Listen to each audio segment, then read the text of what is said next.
ఈ నగరంలో నీకు తెలియంది కాదు, అన్ని వర్గాల ప్రజలు ఉంటారు. ఆటోస్ నుంచి అకాడమిషియన్స్ ఉంటారు, నిరుద్యోగులు ఉంటారు, విద్యార్థులు ఉంటారు, రిటైర్మెంట్ అయిన వాళ్ళు ఉంటారు. వాళ్ళు కూడా టెంట్లు వేసుకొని చేస్తున్నారు. మా హయాంలో రిటైర్మెంట్ అయిన వాళ్లకు వారి హక్కుల భంగం కాకుండా రిటైర్డ్ అయిన వెంటనే అన్ని బెనిఫిట్స్ ఇవ్వడం జరిగింది. రిటైర్డ్ అయిన వాళ్ళు కూడా నిరుత్సాహంగా ఉండొద్దని చెప్పి వారికి అందరు కూడా వారి సమస్యలు చర్చించుకోవడానికి అన్ని వర్గాల అన్ని అసోసియేషన్స్కు కార్యాలయాలు అందించినటువంటి ఘనత మా పార్టీకి దక్కిందని కూడా ఈ సందర్భంగా తెలియజేస్తున్నాను. కావునంటే నువ్వు చూసుకోవచ్చు, కాజ్పేట్లో రైల్వే రిటైర్డ్ ఎంప్లాయీస్కు, ఇక్కడ లెక్చరర్ రిటైర్డ్ లెక్చరర్స్కు, ఇక్కడ నకల్గుట్టల రిటైర్డ్ పోలీస్ ఆఫీసర్స్కు, కేయూ కాలనీలో కేయూ రిటైర్డ్ ఎంప్లాయీస్కు ఏ తీరుగా భవనాలు కట్టించినామో, ఏ తీరుగా వారికి అండగా ఉన్నామో చూసుకో. వారి సమస్యలు తీర్చేదానికి వాళ్ళ దగ్గరికి పో. ఈరోజు అభద్రత భావంతోనే గుడిసెలు వేసుకొని ఉన్నారు. హైడ్రా రాగా వైడ్రా వస్తుందా వరంగల్, కానీ వాళ్ళకి ధైర్యం చెప్పు. ఈ తీరుగా ప్రజల పక్షాన ఉండి మెప్పు పొందాలి తప్ప చిలిపి మాటలతోని, చిలిపి చేష్టలతోని, గొంతెత్తి మాట్లాడి, గొంతు చిచ్చుకొని మాట్లాడితే ఇక్కడ ఎవరో భయపడేటోళ్ళు ఉంటారు అనుకోకు. ఇటువంటి పోలీసు వేధింపులకు భయపడేటోళ్ళం బీఆర్ఎస్ పార్టీలం కాదు. ఈ గుండాగిరికి భయపడేటోళ్ళం కాదు, ఈ రౌడీజానికి భయపడేటోళ్ళం కాదు, తుపాకీ చేత పట్టుకొని తిప్పి బెదిరిస్తే భయపడేటోళ్ళం కాదు. నాయనా, ఇప్పటికైనా కూడా నీకు అవకాశం ఇచ్చిండ్రు. ప్రజలకు మంచి చేసుకోవడానికి మంచి పనులు చేయి, ప్రజల మెప్పు పొందాలని చెప్పి నా మిత్రుడికి రాజేందర్ రెడ్డికి సూచనలు ఇస్తూ, సలహాలు ఇస్తూ మరి ఈ తీరుగా ఉన్నాం. ఇదే కంటిన్యూ అయితే మాత్రము ఒక ప్రతిపక్ష పార్టీగా మా శ్రేణులు, మా విద్యార్థులు కానీ, మా యువకులు కానీ, మా మహిళలు కానీ 2 ఏళ్ల నుంచి చూస్తున్నాం. ఏ ఒక్క హామీ కూడా మీరు నెరవేర్చలేదు. మా విద్యార్థులకు ఫీ రియంబర్స్మెంట్ లేదు, మా సోదరిమణులకు స్కూటీలు లేవు, పెళ్లిళ్ళు అయితే తులం బంగారం లేదు, 4000 పెన్షన్లు లేదు, వికలాంగులకు అయ్యా కష్టం పడుతున్నారు, అనేక కష్టాలతో వికలాంగులు ఉన్నారు. అన్ని వర్గాలను మోసం చేసిండ్రు, దగా చేసిండ్రు. ఇక 2 ఏళ్ళు గడిచింది, మరి ఓపికతో ఉండే పరిస్థితి లేదు. ఖచ్చితంగా ఈ అణగారిన వర్గాల పక్షాన, ఈ అన్యాయానికి గురైన వర్గాల పక్షాన ఖచ్చితంగా బీఆర్ఎస్ పార్టీ అండగా ఉంటుంది. ఈ కార్యాలయం మరి జనతా గ్యారేజ్ లాగా ప్రజలకు ఏ సమస్య వచ్చినా కూడా అండగా ఉంటుంది. మొన్న కూడా వరదల సమయంలో రాత్రి పగలు కష్టపడి వంటలు వండి అందరికి సరఫరా చేసినటువంటి మా బీఆర్ఎస్ పార్టీ శ్రేణులకు కూడా పేరు పేరున కృతజ్ఞత ధన్యవాదాలు తెలియజేసుకుంటూ ఇప్పుడు పాత్రికే ప్రెస్ సోదరులందరికీ నమస్కారం. గౌరవనీయులు మాజీ చీఫ్ విప్ సోదరులు వినయ్ భాస్కర్ గారు, గౌరవనీయులు జిల్లా ప్రజా పరిషత్ మాజీ చైర్మన్ సాంబారి సమ్మారావు గారు, వేదికపైనటువంటి గౌరవ కార్పొరేటర్లు, సీనియర్ నాయకులు, అడ్వకేట్లు, కార్యక్రమానికి విచ్చేసినటువంటి ప్రతి ఒక్కరికి హృదయపూర్వకమైనటువంటి ధన్యవాదాలు తెలియజేస్తూ, ఇందాక వినయ్ భాస్కర్ గారు మేము సిపి గారిని కలవడం జరిగింది. జరుగుతున్నటువంటి ఈ 2-3 రోజులుగా హనుమకొండలో ఉన్నటువంటి బీఆర్ఎస్ నాయకుల మీద ఎవరి మెప్పు కోసమో బీఆర్ఎస్ కార్యకర్తల్ని ఒక రకంగా హింసించేటువంటి దుర్మార్గానికి పాల్పడుతున్నారు. కాబట్టి ఇటువంటి ప్రయత్నం మంచిది కాదు. పోలీస్ డిపార్ట్మెంట్ కూడా నిష్పక్షపాతంగా వ్యవహరించాలి. ఈ రకంగా తొందరపాటుతోని పార్టీల కొమ్ము కాస్తున్నటువంటి అధికారుల మీద చర్య తీసుకోవాలనేటువంటి విషయాన్ని కూడా మేము సిపి గారికి వారి దృష్టికి తీసుకురావడం జరిగింది. ఇదే సందర్భంగా మేము ఒక విజ్ఞప్తి చేస్తూ ఉన్నాం, హెచ్చరిక చేస్తూ ఉన్నాం. బీఆర్ఎస్ పార్టీ అంటే కేసీఆర్ గారి నాయకత్వాన 14-15 సంవత్సరాలు రాజీ లేని పోరాటం చేసినటువంటి పార్టీ. ఒకరిద్దరితో మొదలైనటువంటి ప్రస్థానం లక్షలు కోట్లకు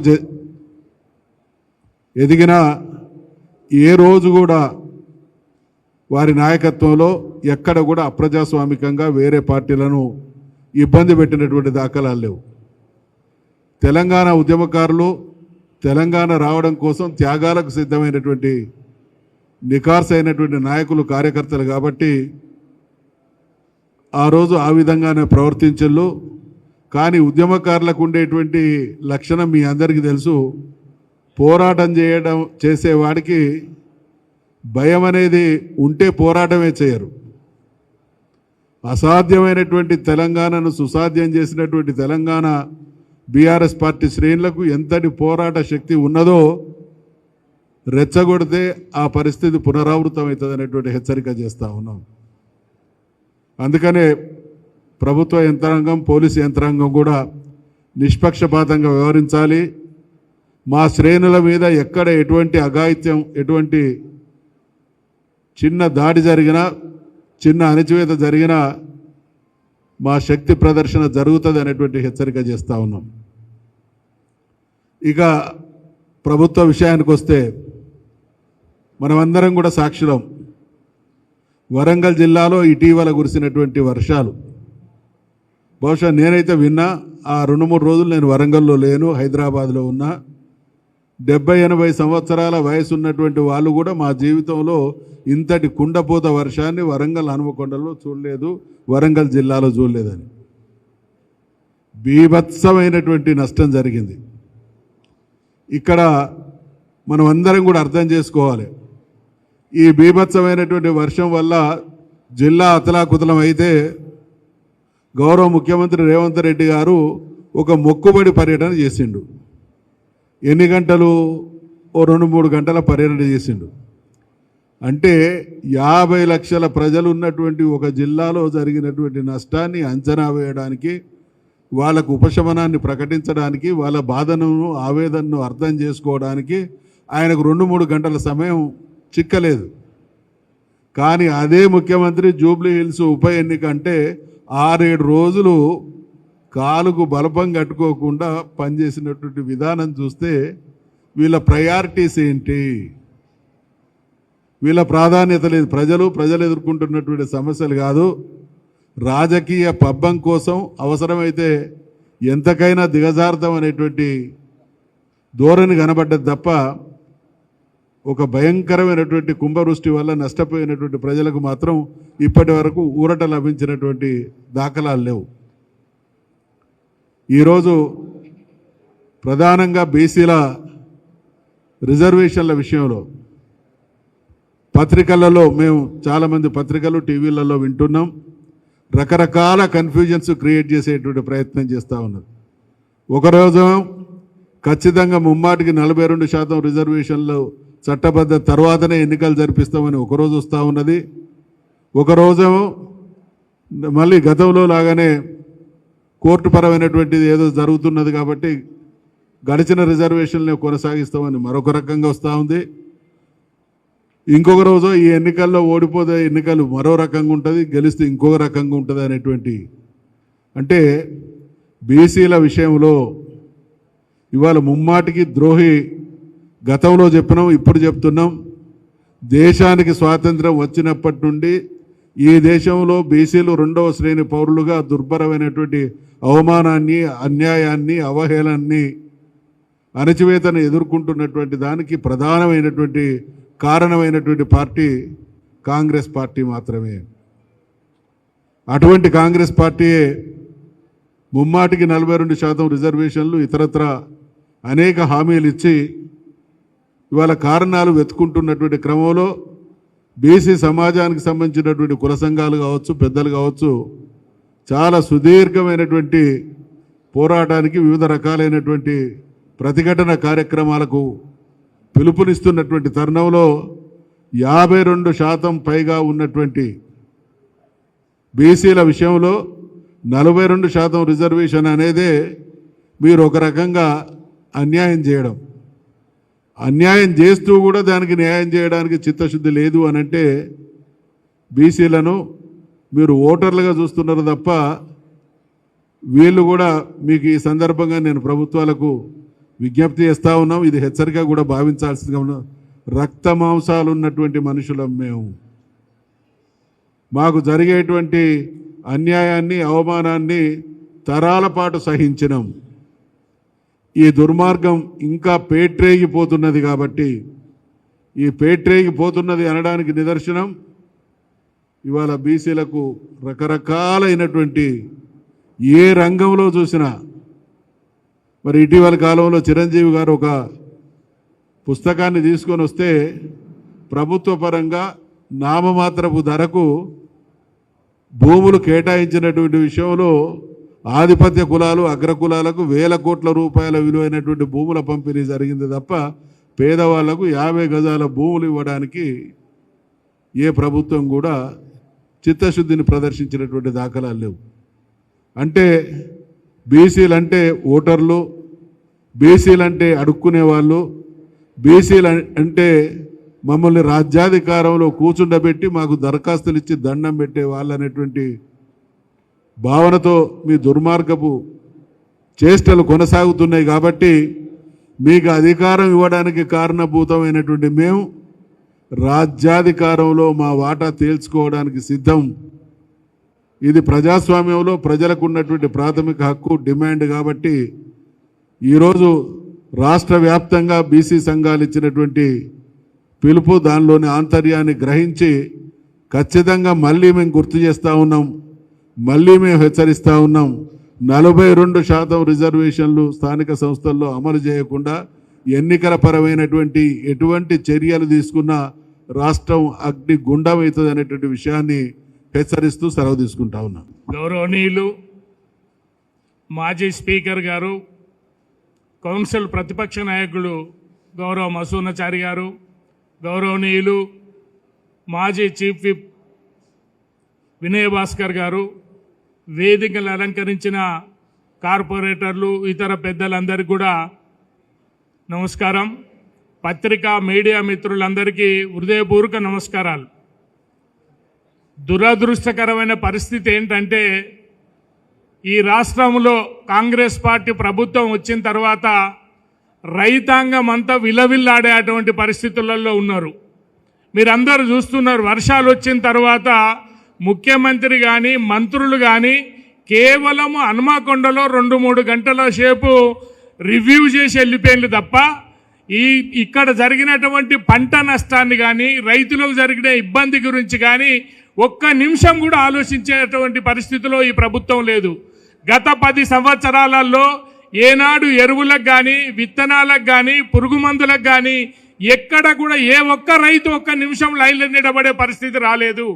కేవలం ఈ ప్రభుత్వం వచ్చిన తర్వాత చాలామంది మహిళలు, వృద్ధులు, వికలాంగులు, రైతులందరూ కూడా మళ్ళా చెప్పులు, పాస్బుక్లు, ఐడి కార్డులు పెట్టుకొని లైన్లలో నిలబడి పోలీస్ స్టేషన్లలో ఉండి యూరియా బత్తాలు పట్టుకుపోయేటువంటి దుస్థితి మళ్ళా కాంగ్రెస్ వస్తేనే వచ్చింది. తర్వాత అప్పటి వరకు ఎన్నడూ లేనటువంటి పరిస్థితి మీరందరూ ప్రత్యక్ష సాక్షులుగా చూసినటువంటి పరిస్థితి. అదే రకంగా అధిక వర్షాలతోటి పత్తి దెబ్బతిన్నది, మిర్చి పంటలు దెబ్బతిన్నాయి, వరి దెబ్బతిన్నది. ఈ పత్తిని తీసుకుపోయి ఆయన ఎవరో అంటాడు, ఒక ఆయన నేను బొంబాయికి పోయి సిసిఐ చైర్మన్ కలిసి వచ్చిన అంటాడు, ఇంకో మంత్రి నేను ఢిల్లీకి పోయి అగ్రికల్చర్ మినిస్టర్ని కలిసిన అంటాడు. కానీ రైతులు మార్కెట్కు పత్తి పట్టుకొని వస్తే కనీసం కొనేటువంటి దుస్థితిలో లేరు. కనీసం 5,000, 4,000, 6,000కు ఖరీదారులు కొంటే తెచ్చిన పత్తిని మళ్ళీ పట్టుకపోలేక ఆడికి పోయి ఏరడానికి కూళ్ళు ఇయ్యలేక రైతులు సతమతం ఉన్నటువంటి పరిస్థితిలో ఈ ప్రభుత్వానికి చీమ కుట్టినట్టు కూడా లేదు. దానికి తోడు రైతు బంధు లేదు, రైతులకు ఇవ్వాల్సినటువంటి పరికరాలు ఇచ్చేది లేదు. ఈ రకంగా రైతులను అన్యాయంగా అక్రమంగా మోసం చేస్తున్నటువంటి ప్రభుత్వానికి త్వరలో రైతాంగం అంతా కూడా బుద్ధి చెప్పేటో పరిస్థితి వస్తుంది. రాజ్యాంగం అంటారు, నైతిక విలువలు అంటారు. నేను అడుగుతుందా, రాహుల్ గాంధీ గారు రాజ్యాంగం పట్టుకొని దేశమంతా తిరుగుతూ ఉన్నాడు.